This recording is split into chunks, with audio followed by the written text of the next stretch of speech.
What's up, guys? Here again, another Hexologist episode. Hopefully you guys are having a good day. Hit the likes, hit the subscribes, comment down below of what you guys think is going on in the crypto market today, because man, there's some pumpage going on. Good to see, finally good to see some pumpage going on. Let's go ahead and just take a look at it. All right, we got 4 zeros and a 6 for Pulsechain today, up 7%. Everybody, you know, give a clap for Pulsechain. Great job. 6.0 up 7%. Pulsex is got 4 zeros and 1.7, up 8.3%. Instead of tokens, 70 cents, up 8.5%. And then Hex right now is up 4% on Pulsechain at 0.0105. On HEX, 0.006 for Hex over there. By the way, go check out Hex Scout. Look at that big old green candle, it looks like, in the last couple hours. The last 7 days though, 8.5% down. We got 108 million buys and 98 million in sells. All right, 247 million staked and 275 million unstaked in the last 24 hours. That's a cool little fact right there. All right, let's go over to let's see how much one T-share is currently $320, $187 on Ethereum, and let's see, 9.39% is staked on Ethereum and 9.67% is staked on Pulsechain. So there you guys go. Let's go check out the charts. We haven't checked the old school Hex chart in a long time, where we came from. You know, a lot of people like to show just this, right, from here to here, where, oh my gosh, they're down 99%, but then they forget to go all the way back and you know, go from here to where we're at now, which is still 11,395% up. Granted, a lot of you guys were not here or invested, but there's a lot of you guys that were too. I like to look at it just to kind of get a broader view of what the EMAs look like. And all right, so this blue one right here is a 200 EMA, and really the 52 and the 9 are right, they're coinciding right with each other. So I think, you know, if we get at least one of these to cross, let's get above the 9, then we get above the 52, then get above the 200. I mean, look at this, guys. We haven't been above the 200 since March of 2023, and this is when everybody was expecting Pulsechain to come out. Pulsechain came out around this day, right? And then there we go. So this is what happens when you do get above these EMAs. As you can see, you start getting some bullish rises, and right here is when it crossed over, and bam, look at that. Then it's like it goes into bear territory. You know, watch out for them bears. So there you guys go. RSI looks let's see, let's check out the RSI. This is a support line that I put a long time ago. It looks like it's at least right on it, so that's kind of crazy. RSI, or excuse me, MACD, looking like it could go either way right now. MACD could go either way. It could either pump up right here. Usually you want to get it above this median line right here. Anything below that is bearish, but it is looking like it could, once it crosses, once this yellow gets above the red here, it is bullish, but it looks like it's right on the cusp, right? It's right on the, is it gonna happen or is it not? Are we gonna be in bear territory or bull territory or bear territory again? RSI again, also, you usually want to get it above this 50 mark right here, right? Close enough. All right, 50, and you want it to point up, right? Like you don't want it to be pointed down. So it looks like, you know, but this thing can trade, or this thing can move really quickly. So if we get a good green day over here on HEX, this is HEX, by the way, then man, we could get you know, bullish again. Let's get bullish again. All right, on to our news. Let's check out some more news. Coinbase CEO, we asked the SEC for feedback. All we got was a lawsuit. Poor bald man. So the SEC, or excuse me, Coinbase had said that they've met with the SEC 30 times in the last 18 months, and we really haven't gotten any feedback from them, which assets they believe are securities and which they believe are not, other than Bitcoin. So, you know, the orange coin gets passed like always. Citing strong legal arguments and outside legal opinions on asset lists on the platform, Armstrong said that Coinbase has asked the SEC feedback several times throughout the meetings, but no avail. So they're pretty much just like, we're not going to tell you, but we are going to sue you. We didn't get any feedback. All we got was a Wells notice. A Wells notice is where they're pretty much saying, hey, we're going to charge you with something.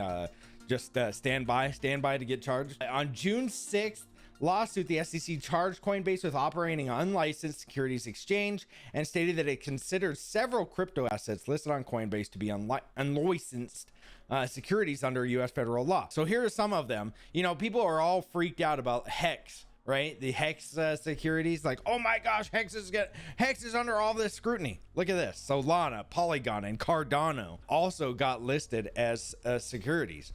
They said that these were securities on Coinbase and listed on Coinbase. So it's really like, hey, they're just coming after the entire market. They're not just coming after HEX. Everybody that's in HEX, we're so focused on just looking at HEX because we, you know, it's our life. This is the way we do things, that we don't really see what the SEC is doing with all these other ones. And it looks like that they're just going after everybody, right? They're going after Solana, Polygon, and Cardano. And if they're going after those guys, those are the big dogs, right? Who else are they going to go after? Of course, they're going to go after HEX. So Coinbase too refutes that the charges, arguing that tokens listed on the exchange don't qualify as securities under criteria for so-called investment contracts. Pretty much, Mr. Armstrong said that what's really happening is that there's a turf war between the SEC and the CFTC, and it is creating challenges for crypto and crypto firms. So they're pretty much like two gangs that they want to, you know, I'm gonna sue these guys. No, I'm going to do this. So, but in the UK, guys, the UK, Brian Armstrong says that in the UK, there's nothing like this. They actually have clear and concise rulings. The UK, there's not really a problem. It's a total non-issue in the UK, Brian Armstrong said. And the number one thing that we look in terms for international expansion and investment is regulatory clarity. So because there's not regulatory clarity in the US, and since the US has such an overreach of the entire world, that you know, even if the UK, I feel like, you know, they're like, oh yeah, you know, sit back, the UK's got this.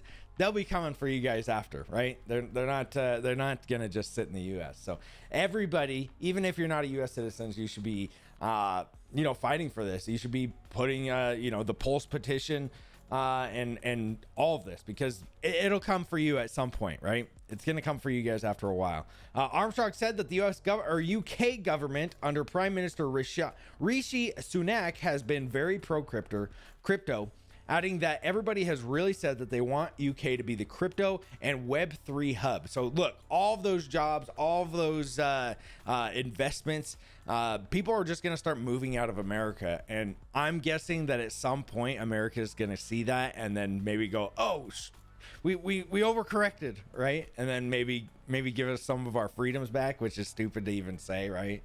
But lawmakers don't necessarily agree with Armstrong's depiction of regulatory turf war. Some even say it's a deflection. So Mr. Stephen Lynch, a U.S. representative, Democrat of, Maryland, suggested that the talk of turf war between the SEC and CFTC was an industry-fueled narrative, and that crypto industry concerns around regulatory ambiguity are actually masked non-compliance with existing laws. So what do you guys think? You guys think that, you know, Coinbase is trying to get out of it? Or do you guys think that the SEC and CFTC do actually have some of these turf wars going on? I would say it's the turf war. I would say, you know, lame SEC. We got pumping going on in Bitcoin right now. Look at this, $38,784 for Bitcoin. Yeah, look at that. They got outside of this beautiful wedge that we put on. And 2% or 2.84% for Bitcoin today, and it looks like nearly 2% for Ethereum. Ethereum's at $2,094. Both doing great. RSI looks like it's pointed up, as you can see. Let's check Bitcoin too. Cool. You know, hopefully they bring up freaking Hex. Let's get some Hex. You know, Hex.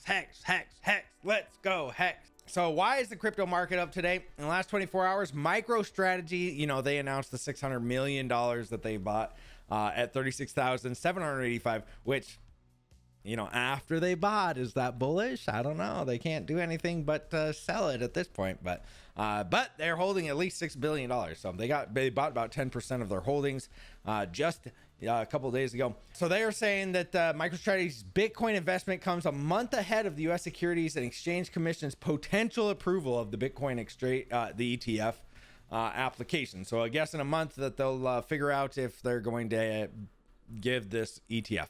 I think that it'll be closer to the halvening, but possibly not. Maybe it will be closer like next month. Also, $1.828 billion worth of Bitcoin has left crypto exchanges in the last 2 weeks. So it looks like people are actually wising up and putting them into wallets that they hold instead of on exchanges that can get hacked or stolen or whatever.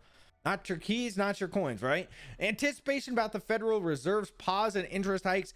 I guess today is the interest rate, the talk. So Jerome Powell will speak at 2 events today. Well, Friday. Is today Friday? Maybe it's this week. I don't know. So yeah, I don't know if that's today or not. We'll have to keep an eye on it, and I'll let you guys know tomorrow. By the way, tomorrow is our live stream. Be here at 2 p.m. Eastern time. 2 p.m. Eastern time. That'd be great. Let's see. All right, and last but not least, I wanted to show you guys this. Everybody forgets about staking, right? I feel like there's people that have just forgot about staking, that Hex is just a token that you buy and you just hold onto it liquid. You forgot about staking, you forgot about T-shares, and this is one of the reasons why you stake. 4.9 billion tokens have been redistributed to the stakers class. Also, 50% of it goes to the OA, if you will. But 2.5 billion, nearly 2.5 billion tokens have been redistributed to the staker class. People that are staked, just for sitting here, right? Just for sitting here and just coming in every day, just working in the mines of the T-share mines. I mean, look at this, guys. This guy got 412 million Hex penalties. Sheesh. 225. This is the wall of shame, by the way. Most of you guys probably forgot about this or haven't noted. You don't even know about it. But look at this, guys. Average served days. He served about 610 average days. Average stake days, 2,100. And penalized stakes, 20. Crazy. So look at this, guys. 100 million. Crazy. People just are insane for unstaking that many Hex. But there you guys go. If you want to see some huge stakes, that's there you go right there. 2.5 billion is being redistributed to the staker class. You want to know how people get such huge bags? They're staked, right? They're staked for months, for years. Think about it this way. Imagine that the last 2.5 years, let's say you got into Hex in 2021 in like August, so a month before the big run up to 56 cents, and you bought 400,000 Hex. If you would have staked that for 2 years, I don't know how much you would have gotten, but you probably nearly get 40-50% more Hex because you staked it, right? At least I'm guessing that's at least. I don't know the exact numbers, but let's just throw numbers out there. 40 or 50% more Hex. So you probably, let's say you bought 200, let's say 500,000 Hex. Let's just make it an even number. 500,000 Hex. You bought it in August, and you staked it for the last 2.5 years. You got 50% of your rewards. So you unstaked it today. It came out today, and you got 50% more. Now you have 750,000 Hex instead of 500,000 Hex, right? Maybe it's not worth as much in dollary dues, but you still got more Hex than you put in, right? And if your goal is to accrue more Hex in the long term, which is my goal, is to get as much Hex that I can, because I think Hex will do amazing things. Will go up past $1 at some point. If you need to sell and you're like, no, I gotta sell, then yeah, you're probably wrecked, and you're probably really wanting to you wish that the 2.5 year stake would have been worth more. But if you're just trying to accrue more Hex, dude, guys, this is like there's 9.63%, I think is what we saw. Yeah, let me see. 9.67% of the people of all of the Hex is staked. So this little tiny group of 9.67% and 9.39% on Ethereum, all this little tiny group is just getting paid 3.69% of the of the inflation every year. The people that have been sitting liquid, imagine that you've just been sitting liquid the last 2.5 years because you thought you were going to sell. You thought you were going to sell the big top, you know, but you didn't. And every time it goes up, you're like, oh, I'm going to wait until it hits, you know, 20 cents. And then it just goes to 12 and it comes back down. Oh, now I've got to lower my standards. So now I'm going to sell it 10 cents. Goes up to 7, comes back down, you know. And then at some point you're just like, please, okay, just 1 cent. Sell, right? That's why staking is so awesome. It has kept me from selling when it, you know, the first time I made a good amount of money that I would have sold at, I would have been like, oh, sell, you know what I mean? Like I would have sold the first time that I hit 6 figures. I would have been like, yep, sell it all. But instead it made me hold on to it, and guess what? I've accrued more hex, and which I think in the long term, the hex that I've accrued will be worth way more than I put in, right? And it already is.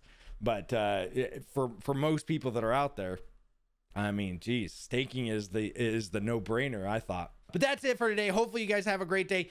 I will be live streaming tomorrow, 2 p.m. Eastern time. You figure out what time that is for you, and I'll see you guys there. It'll be a great time. I'll see you guys later, dudes.